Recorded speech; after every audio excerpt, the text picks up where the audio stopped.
میں نے مشہور و معروف حدیث کو پڑھنے کا شرف حاصل کیا ہے، اور میں نے جو جملات آپ حضرات کے سامنے بیان کیے ہیں، یہ جملات اہل سنت کی کتابوں میں بھرپور موجود ہیں۔ ان الفاظ کو حاکم نیشا پوری صاحب نے اپنی کتاب میں نقل کیا ہے، اور ذہابی صاحب نے بھی جناب ام سلمہ سے نقل کیا ہے۔ کچھ تاریخ بھی بیان کرتا چلوں کہ جناب ام سلمہ نے اس حدیث کو اس طرح سے بیان کیا ہے کہ ابی ثابت جو کہ جناب ابو ذر غفاری کے غلام ہوا کرتے تھے، یہ جناب ام سلمہ کی خدمت میں حاضر ہوئے، اور حاضر ہونے کے بعد بیان کیا کہ جنگ جمل میں میں پریشان ہو گیا۔ میں نے سامنے خاتون کو دیکھا کہ جس کی نسبت رسول اللہ کی طرف تھی، کہ جب میں نے اس خاتون کو دیکھا تو میں پریشان ہو گیا کہ بھائی اب حق کس کی طرف ہے اور باطل کس کی طرف ہے۔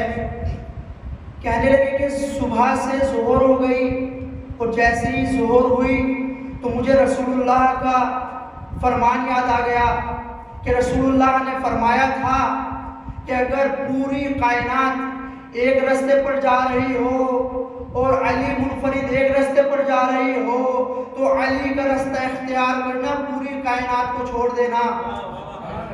صلوات پڑھیں محمد والے محمد پر۔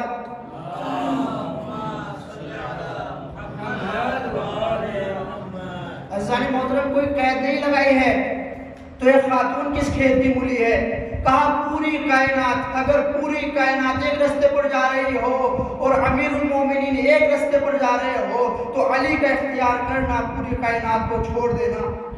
کہا صبح سے ظہر تک ہو گئی، ظہر ہو گئی، جب ظہر ہوئی تو میں نے فیصلہ کر لیا کہ علی کے ساتھ رہنا ہے اور علی کے ساتھ رہ کر ان سے جنگ کرنا ہے۔ اب جیسے ہی ابی ثابت نے یہ جملات جناب ام سلمہ کے سامنے بیان کیے، جناب ام سلمہ کے چہرے پر مسکراہٹ، جناب ام سلمہ مسکراتے مسکراتے کہتی ہے احسن تھا، کہ کیا خوب فیصلہ کیا ہے تم نے، فیصلہ عین رسول اللہ کے قول کے مطابق کیا ہے، کیونکہ میں نے رسول اللہ کو کہتے ہوئے سنا ہے کہ علی قرآن کے ساتھ ہے اور قرآن علی کے ساتھ ہے، جہاں جہاں قرآن وہاں قرآن علی سے جدا ہو سکتا ہے، نہ قرآن علی سے جدا ہو سکتا ہے، نہ علی قرآن سے جدا ہو سکتا ہے۔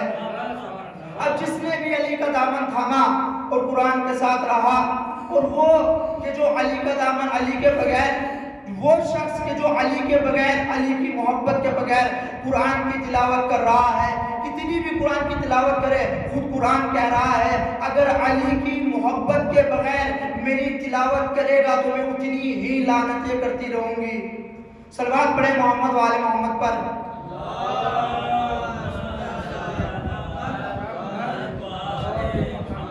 اب عزیزان محترم، جاہل ہیں وہ لوگ کہ جو یہ دعویٰ کرتے رہے، نعرہ لگاتے رہے حسبنا کتاب اللہ، کہ حسبنا کتاب اللہ، ہمارے لیے اللہ کی کتاب کافی ہے، ہمارے لیے اللہ کی کتاب کافی ہے۔ خوبصورتی تو اس بات کی ہے کہ جو یہ نعرے لگا رہے تھے، یہ دعوے کر رہے تھے کہ حسبنا کتاب اللہ، ہمارے لیے اللہ کی کتاب کافی ہے، انہی نے 70 یا 80 مرتبہ کہا کہ اگر علی نہ ہوتے تو ہم ہلاک ہو جاتے، کہ حسبنا کتاب اللہ، ہمارے لیے اللہ کی کتاب کافی ہے۔ وہی بار بار یہ کہتے ہوئے نظر آئے کہ لولا علی لہلک فلان، اگر علی نہ ہوتے تو فلان صاحب کا قصہ تمام ہو گیا ہوتا۔ تو عزیزان محترم، اگر کوئی شخص قرآن کی تلاوت کر رہا ہے، قرآن پڑھ رہا ہے، اگر علی کی محبت نہیں ہے، علی کی الفت نہیں ہے، تو یہ قرآن ہی لعنتیں کرے گا۔ کہا کہ اگر ان شیعوں پہ مجھے تعجب ہوتا ہے جو کہتے ہیں کہ کیا ہوا، مولا علی سے دشمنی ہے، مولا حسین کو تو چاہتے ہیں، مولا حسین سے تو دوستی ہے، کیا ہوا مولا علی علیہ السلام سے دشمنی ہے تو کیا ہوا؟ اگر عزیزان محترم مولا علی سے دوستی ہو، مولا حسین سے دوستی ہو، مولا حسن سے دوستی ہو، تمام کے تمام اہل بیت سے دوستی ہو، اگر ابو الائمہ جناب ابو طالب سے دوستی نہ ہوئی تو خدا گربان سے پکڑ کے خود جہنم میں ڈال دے گا۔ صلوات پڑھیں محمد و آل محمد پر۔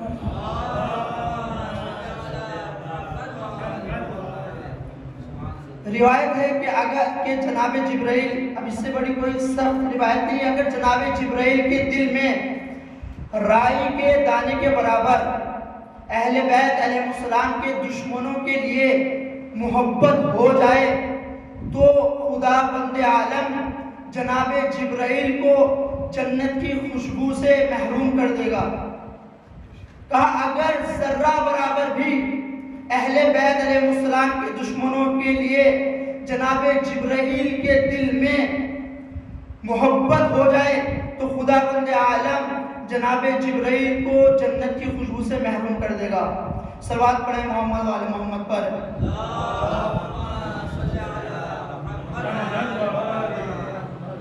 علی قرآن کے ساتھ ہے اور قرآن علی کے ساتھ ہے۔ اب کہتے ہیں کہ شیعہ لوگ قرآن کے ساتھ کسی حجیت کے قائل ہیں، کہ شیعہ حضرات حجیت کے ساتھ قرآن کے ساتھ کسی حجیت کے قائل ہیں، قرآن سے زیادہ اہل بیت کو افضل مانتے ہیں۔ تو میں نے کہا کہ جناب یہ آپ کی غلط فہمی ہے، ہم اہل بیت کا مقابلہ قرآن سے نہیں کرتے ہیں، بلکہ ہم اہل بیت کو قرآن سے بلند و بالا سمجھتے ہیں، اس لیے کہ قرآن ہے صامت، قرآن ہے کاغذ، اہل بیت ہے ناطق، اہل بیت کا احاطہ ہے قرآن پر، اہل بیت کی قیمومیت ہے قرآن پر، صاحب معجزہ ہے امام علی۔ اب امام علی علیہ السلام کا یہ دستور تھا کہ مولا متقیان ہر رات کوفہ سے جناب کمیل بن زیاد کے ساتھ کوفہ سے وادی السلام تک آیا کرتے تھے، اور جناب کمیل کو راتوں میں اسرار سکھایا کرتے تھے، راز بتایا کرتے تھے۔ اب ایک دن کیا ہوا، مولا متقیان جناب کمیل کا ہاتھ پکڑے ہوئے کوفہ سے نکلے، جب آخر کوفہ پہنچے تو ایک گھر سے بہترین قرآن کی تلاوت کی آواز آ رہی تھی۔ اب جیسے ہی جناب کمیل نے اس قرآن کی تلاوت کی آواز کو سنا تو ٹھہر گئے، اور ٹھہرنے کے بعد کہا امام متقیان سے خطاب ہو کر کے کہ مولا کتنی بہترین آواز ہے، یقیناً یہ جنتی گھر ہے۔ اب جیسے ہی جناب کمیل نے مولا متقیان سے کہا، مولائے متقیان نے غیظ بھری آنکھوں سے دیکھا، کہا کمیل تم تو میرے دسترخوان پہ بیٹھا کرتے ہو، تمہیں کیا ہو گیا ہے، تم نے ایسی غلطی کیسے کر دی؟ کہا مولا کیا ہوا؟ کہا کمیل یہ کب سے ہونے لگا کہ آواز سن کے جنتی یا جہنمی کا فیصلہ ہو جائے؟ کہا کمیل اس سے فیصلہ نہیں ہوا کرتا۔ کہا اگر فیصلہ کرنا ہے تو میرا ذکر کرو، فیصلہ ہو جائے گا۔ اگر میری محبت کرتا ہوگا تو جنتی ہوگا، اگر میری محبت نہیں کرتا ہوگا تو جہنمی ہوگا۔ صلوات پڑھے محمد و آل محمد پر۔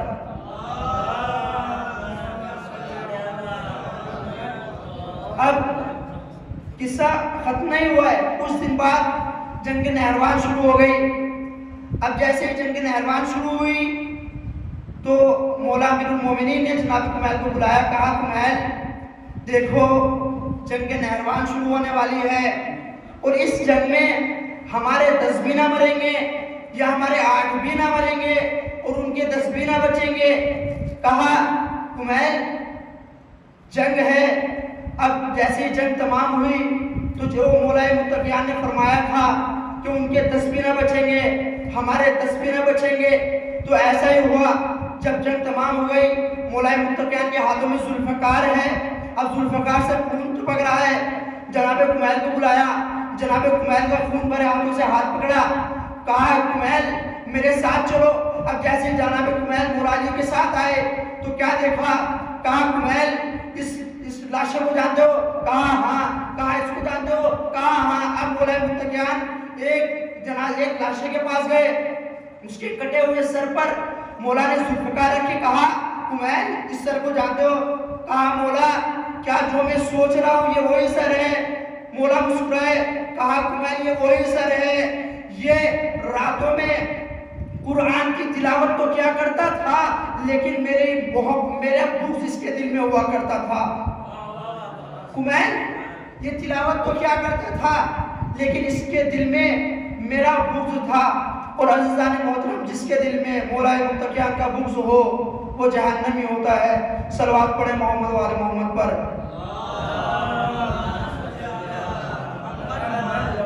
اب اتنے میں جناب مالک اشتر آئے، کہا مولا آپ نے کتنے کو واصل جہنم کر دیا؟ کہا مالک اشتر 100 افراد کو میں نے واصل جہنم کر دیا۔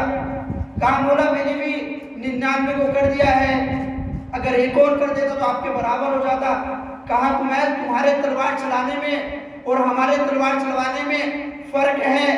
کمیل تم تلوار چلاتے ہو تو کچھ نہیں دیکھتے، لیکن جب میں ذوالفقار چلاتا ہوں تو 7ویں نسل کو دیکھتا ہوں۔ اگر 7ویں پشت میں علی کا چاہنے والا ہوتا ہے تو ذوالفقار ہٹ جاتی ہے۔ کہا اگر 7ویں نسل میں کوئی میرا چاہنے والا ہوتا ہے تو ذوالفقار ہٹ جاتی ہے۔ صلوات پڑھیں محمد و آل محمد پر۔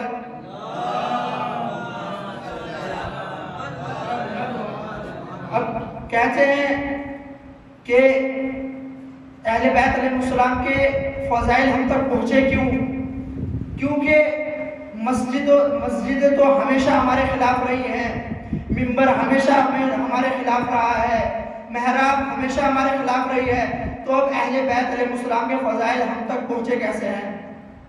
تو عزیزان محترم خداوند عالم نے ایک وعدہ کیا تھا کہ ٹھیک ہے تم مسجدوں سے علی کے فضائل کو مٹا دو، ٹھیک ہے تم منبروں سے فضائل علی کو مٹا دو، لیکن میں فضائل علی کو قرآن میں لکھ دیتا ہوں اور یہ مہر لگا دیتا ہوں کہ آج کے بعد نہ کچھ زیادہ ہوگا نہ کچھ کمی ہوگی، اگر اب دم ہو تو قرآن سے علی کے فضائل کو مٹا کر دکھاؤ۔ اب اتنے کہتے ہیں کہ صلوات پڑھیں محمد و آل محمد پر۔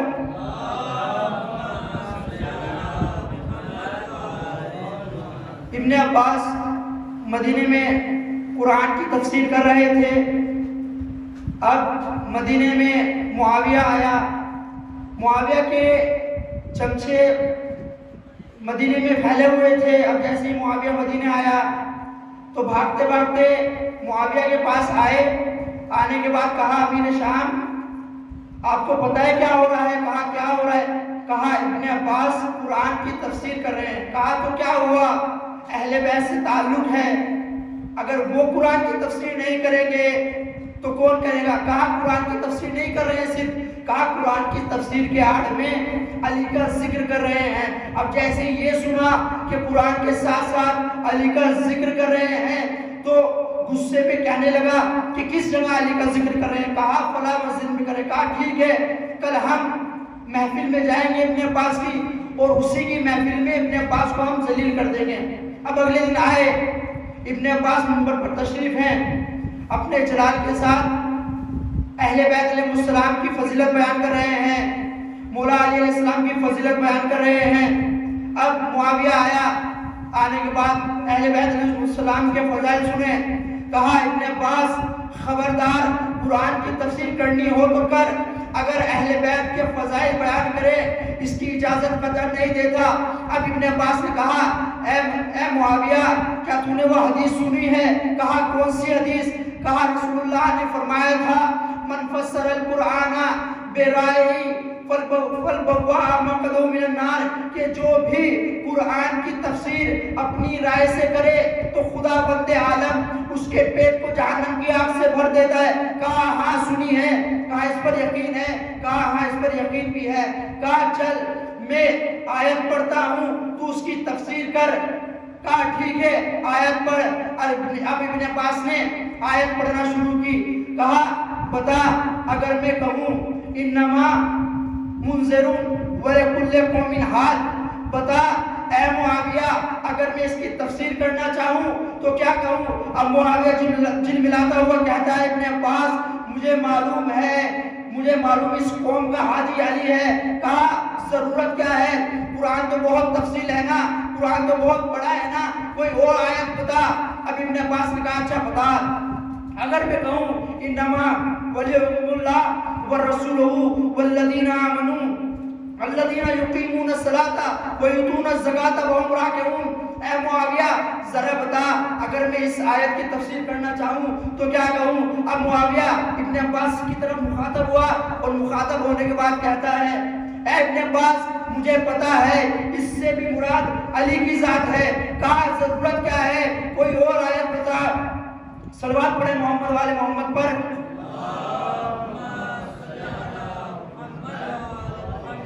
کہا ضرورت کیا ہے؟ کوئی اور آیت بتا، قرآن تو بڑا مفصل ہے نا۔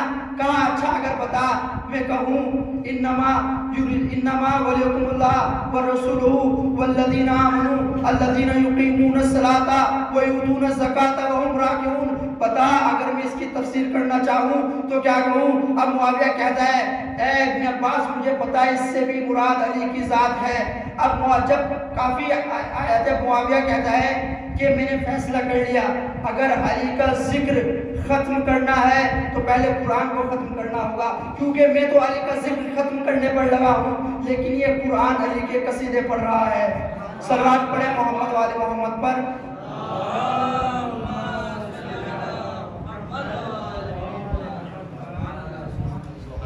نہ قرآن اہل بیت سے جدا ہے، نہ اہل بیت قرآن سے جدا ہے۔ عزیزان محترم، مولا حسین علیہ السلام نے نوکے نیزہ سے تلاوت کر کے بتا دیا کہ نہ ہم اہل بیت سے جدا، نہ قرآن اہل بیت سے جدا ہے اور نہ اہل بیت قرآن سے جدا ہے۔